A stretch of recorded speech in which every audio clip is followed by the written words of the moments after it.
So we've all had jobs where we provide care for people. So it's not like any of this is unfamiliar or uncharted territory for any of us. And I was talking to a friend of mine, a pastor, as I was trying to gather some data for this. And I said, so what are your thoughts on this, caring for businesses as a pastor, for business leaders in your church whose businesses are on the brink or they're trying to figure out a way to move forward? And he said, the reality is, I think most pastors know what to do. It's just that having dialogue and talking about this kind of thing helps stir their mind and bring them to a place that would move them to action. So I want this to be an open dialogue, and with four people on, really two people. Bree, you're welcome to jump in with your years of knowledge. Um, but I'd love to just have conversations about what you think and the direction we should go. So this is the flow of the of this webinar. So the first thing is I'm going to share with you some data that I've looked up, and it's current data. It's really interesting. When I went on to try to find data, most of the data that I found that was research, surveys that were done with different churches and businesses, it was mostly March, April, and May. I had to dig a little deeper to find some of the data that was in December. So I don't think any of this is going to surprise you, but I thought you'd find it interesting. So if you, like I said, if you have a question, since we're all unmuted, just feel free to jump in. So here's some of the data that I have found. Um, let me back up. So it'll be about data. That's the first thing I'll share. And the second thing I will share will be about what churches are doing to come alongside businesses. The third thing is some questions that I'll throw out there. The first being how we take care of ourselves before we try to help take care of those people that are find themselves in trouble with their businesses. And then the last thing we'll do is have a breakout room, which will probably not be a breakout room. It'll probably just be us talking about this. So Bree has put up some of the data that I found. So the first piece of data that I'm going to share with you was in something called Small Business Trends, and it was December 8th of 2020, and you can see the author there. But she did a survey nationwide of 3,500 diverse businesses, and this is what she found. And you can read them there. You can look at them as I read. So 66% of those surveyed said that businesses were not as profitable in 2020 as it was in 2019. I'm sure that's obvious. The hardest hit businesses were travel, the arts, construction, which actually construction surprised me a bit, restaurants, not at all, professional services, health services. And my assumption was that health services were fitness centers because I think hospitals have been busier than ever before. Although some of my friends in the healthcare services, hospitals, urgent care, many of them have stopped some of the more profitable elective surgeries and some of the elective things because they focused on COVID. So that may have included some centers that provide health care like that, hospitals, urgent care, trauma centers. And they were asked the question, why? And the predominant answer was state mandated shutdowns. And they were deemed, these areas were deemed non-essential. That's where I had a little bit of trouble with the health services. But fitness centers, I know at least where I live in Southern California, my fitness center was closed down, and I have not been there since March of last year, which is why I've gained 5 pounds. I'm pretty sure. I know you guys have probably heard this, but the businesses that were affected more strongly were minority-owned businesses, Black and Hispanic. Black businesses, their profitability in 2020 was 26.5%. That's down from 40% in 2019. Uh, the profitability for Hispanic businesses was 29.2%, down from 51% in 2019. So many businesses were able to stay afloat with the PPP loans. You probably have all heard about that. In Vancouver, British Columbia, I'm not sure. Has your government done anything to help businesses, Willie? Yeah, yeah, we have a similar wage subsidy program as well as some other supports. And I was talking to a friend of mine who's a restaurant owner. That's really kept them afloat. The church has also got the wage subsidy, Wow. So that it was also, I know, we have a surplus. Our fiscal was our calendar, and we had a surplus, but 60% of our surplus was because of the wage subsidy. Did it surprise you that Canada supported and enabled churches to receive financial help? Well, they didn't do anything specific for churches. It was very much tied to the same rules that applied to businesses and nonprofits. Did it surprise you that they actually included churches in that? That one didn't surprise me. The part that I wasn't sure about, because in Canada, a couple of years ago, there was a big battle around hiring students, like for summer internships, and some of the rules they made around that were if you did not support abortion, you couldn't get funding. Yeah, So it wasn't they would say, oh, the program's for everyone, but then you got to read the fine print. yeah, yeah, Uh, so that's where we were wondering what they would do. yeah. But there And was no they're requirement on that. no, that one we were okay on. It was just the only requirement was tied to um, what percentage you had to meet a certain requirement of percentage of loss Uh-huh. of income. Yeah, And for us, we met those numbers early on in COVID, and then our giving went up, and then we didn't qualify later on because our giving was too strong, yeah, which was fine. yeah, yeah, yeah. Well, 43% provided PPP to those employees under their care. 34% allowed telemarketing. Really, as I looked at this, this is into COVID now in December of 2020. And this data probably doesn't surprise either one of you. 56% had to furlough. That seemed pretty high to me, although maybe not surprising. 22% felt optimistic about the future.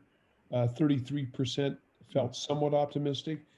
That optimism surprised me because later in the data, it'll share something that I think is a little different. So Bree, you can move to the next slide. Any questions about any of those things I shared? Or comments? Okay. Um, this came from the Chamber of Commerce, December 16, 2020, and this is a federal. It's a nonprofit, but it views this from a national perspective. So from the research they did, this is the results that they shared. Small business owners anticipate the worst of the pandemic is still ahead. So that comment there. Now this is a different survey, but small businesses really felt, and it was I forget the percentage. I don't think it had it, but it surprised me because this made it onto their survey, and the optimism portion of it was over 50% in the last survey. This one, as you'll see, some more of the data um, has a different perspective. So 62% fear the worst is yet to come for their businesses. 74% say they need government help. 40% say they can continue to operate without government help. 50% say that they can operate a year or less before closing permanently. You'll see some data in the last slide I have, which is coming up, about how many small businesses are closing a day, which is frightening. 83% of the minority owned business owners say that federal funds are needed. 39% of the minority business owners are concerned about the impact of COVID on their mental health. And I would say, as you pastor a church, Willie, and I know Doug is a therapist and involved with a lot of people and has been involved in leadership at churches. And I know for Bree being at Bayside, one of the things that's been a deep concern to us is exactly that, the toll of mental health, marriages. Yeah. I know suicides are up. I mean, it's just a lot of challenges related to the mental anguish people feel for this space we live in. And so, for 39% of the minority business owners, they're concerned about the impact of mental health on them. 23% of the non-minority business owners are concerned about the impact of COVID on their mental health. So it's pretty, significantly less on non-minority business owners. Any thoughts on that data? Yeah, we haven't had I mean, we don't have the same kind of breakdown with minorities, in some of those situations. Um, so that's a little different here. Well, especially in Vancouver. I mean, I'm the minority in Vancouver. Uh-huh. So, and my church where I'm at is, 75 nationalities. Um, like I said, we're 60% Asian. Um, One of the things that happened here that was a little unique, um, because of our immigrant Asian population and some of the other ones, they don't trust anything the government says because they don't trust the governments from the countries they come from. And so that carries over. Yeah, so they are ripe for conspiracy theories. Uh-huh. They will believe anything passed on Twitter or their own social media apps before they'll believe the government. Wow. Asians are extremely health conscious. So some of them, they were wearing masks before COVID. So one of the things that happened, there's a mall, an Asian mall very close to where I live. And if you go there, if you know English, it won't help you at all. And it's all in Mandarin or Cantonese, and everything's in cash, which is classic Asian. So someone in April put out a tweet that one of the restaurants had an employee with COVID, and it was meant to hurt business. And the restaurant suddenly went, "Why is no one coming?" Huh. Yeah. And that's it. It was basically like espionage. Like it was crazy. So we have all those kinds of things happening with conspiracy theories in their own subterfuge that is separate from what happens in the general population. But yeah, I mean, we've seen the restaurants are really in trouble. Of course, our healthcare is government, so that's not an issue. But anyone who's tied to the service industry, they're in big trouble. Yeah.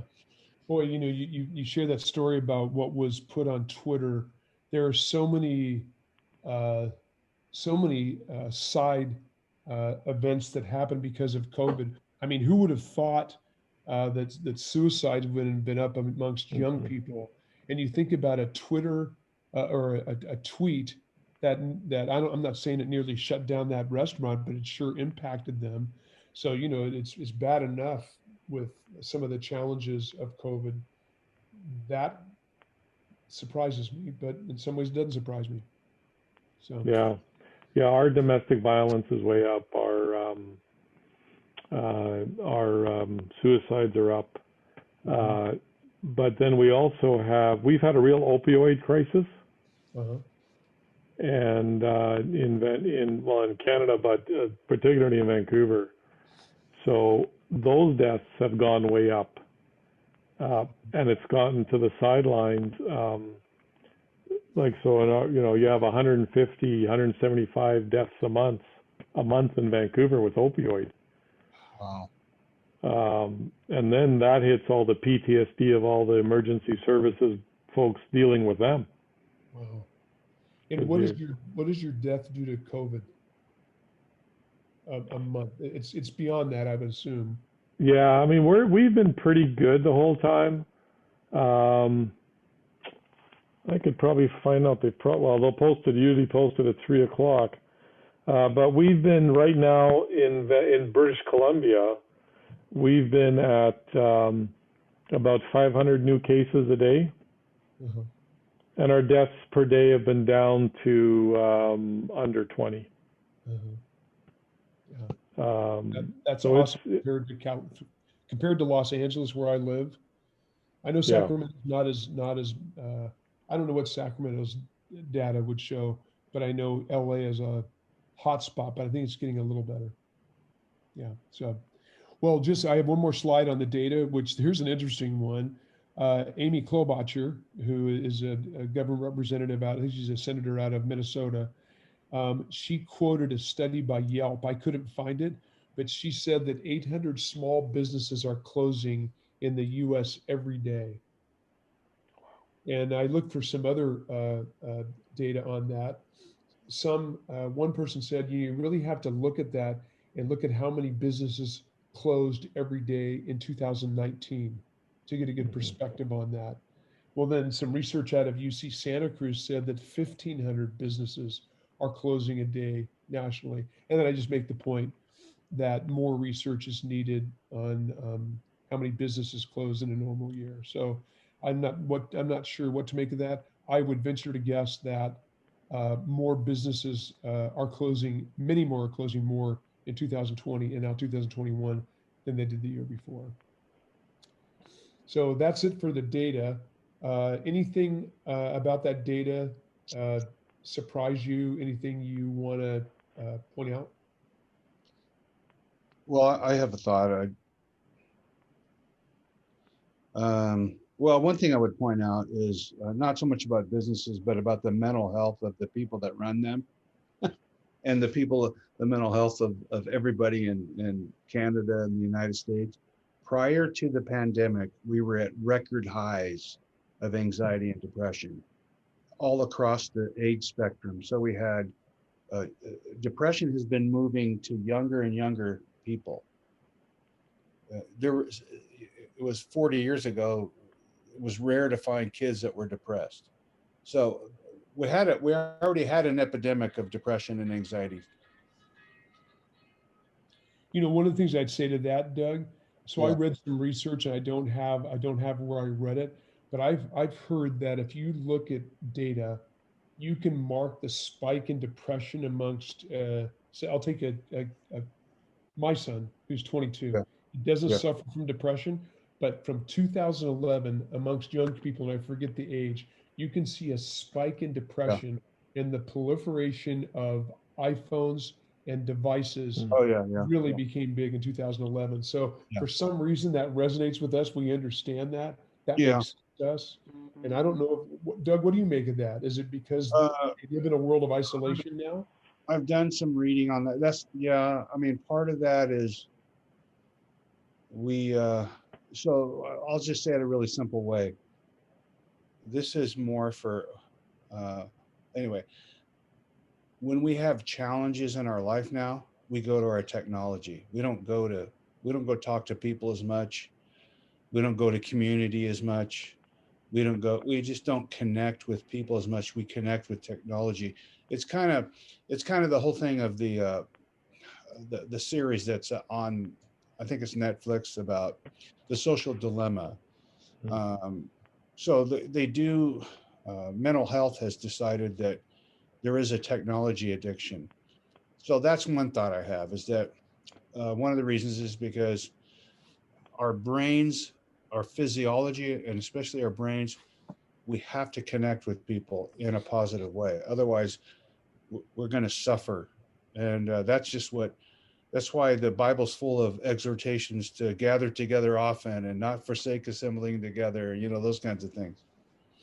So that would be one of my basic responses to that. But now what we have is we have a bunch of depressed people going through a depressing situation. Maybe they were depressed. Maybe that depression spiked and the anxiety spiked because people aren't connecting with each other as much. So now we lock everybody down, and it's like a big wave that's flowing over and returning over and over. So now we have people who were depressed coming into the pandemic, full of anxiety coming into, and a lot of them on medication. And now they're having to face a huge conflict. So they're from the outset, they're at a disadvantage. Yeah. Well, do you think, as you think about the proliferation of technology and devices, that's almost a way to self-medicate?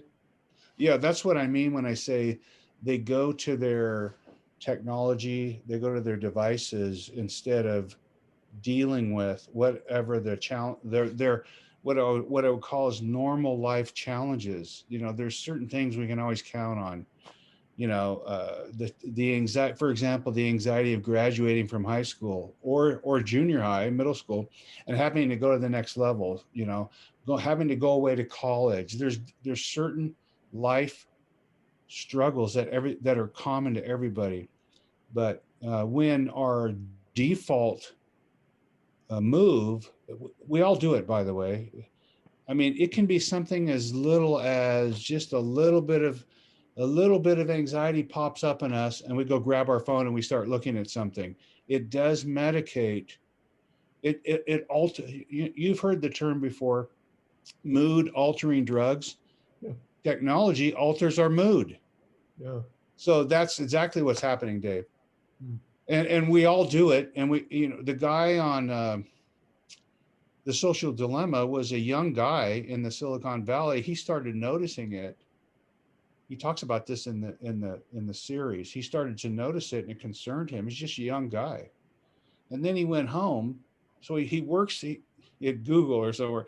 Then he goes home and he tries to disconnect from technology, and he can't do it. Yeah. He realized how serious it was. Then he goes home and he still can't disconnect. Yeah. We're all kind of there to some degree. Yeah. One of the interesting things, and I think this may tie into it. My wife and I decided, I think in November, to stop watching the news, CNN, Fox, all of it, and Yeah. we felt less informed, to be honest, Yeah. but we felt better Mm-hmm. disconnecting. We just did. So anyway, back to how we come alongside businesses. So I called churches. In fact, Doug's church, his former church, is on here. We'll get to it in just a sec. Well, it's the second one on there. We'll get to that in a second.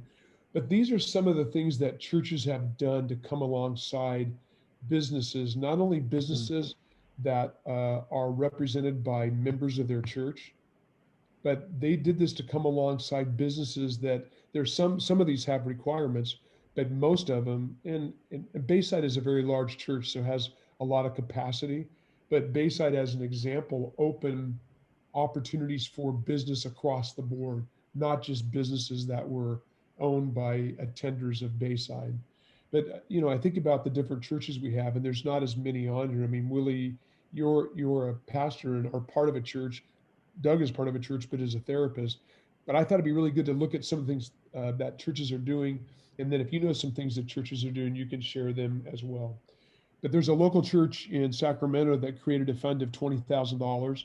They set it aside for businesses that have a storefront, meaning they will not support churches that are not doing business online or in other forms other than having a storefront, paying some type of a landlord a fee or some type of a rent. And their requirement was if they were going to take advantage of some of this money, and granted, 20,000 is not a lot, but it is something. That the businesses must remain open, and they can use these funds for pretty much anything they want. I would also guess, because I know this church, I would guess this church can't be. I don't know that they have to be in harmony with everything that the church, their core values or core tenets, but they probably wouldn't include a bar or something along those lines. The church has also made commitments to local businesses through patronage and community awareness.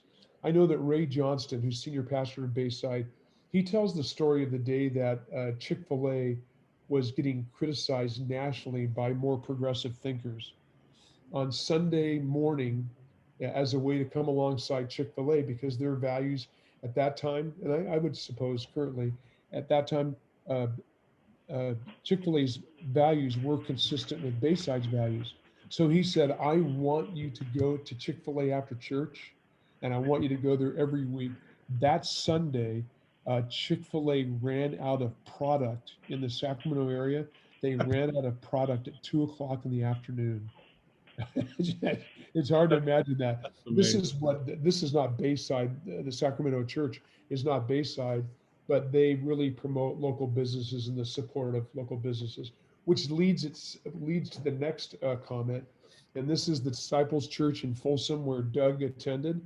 But I thought this was very creative. And this was a smaller church. Doug, a church of about 200 or so. Yeah. So they spent, as I recall, they spent about $500 or so and put gift cards underneath chairs in the church. And they would have people at some point probably see if they were blessed enough to get a gift card for patronage at a local small business in the community area.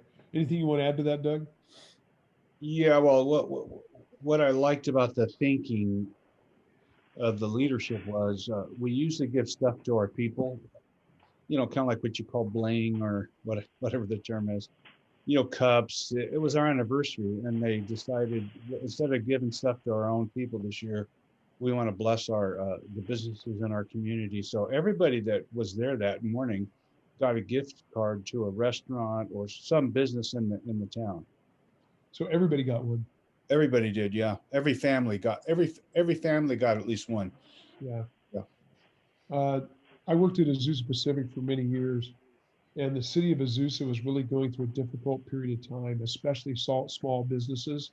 And so instead of giving everybody a turkey at Thanksgiving, which is what we've done historically, or instead of giving them a $50 bill as a bonus or $100, uh, we went to the local businesses. And the city of Azusa would be one of those cities that, I mean, historically they've struggled financially, and we bought 1,500 gift cards throughout the city and gave them to employees for, I think it was $50 each.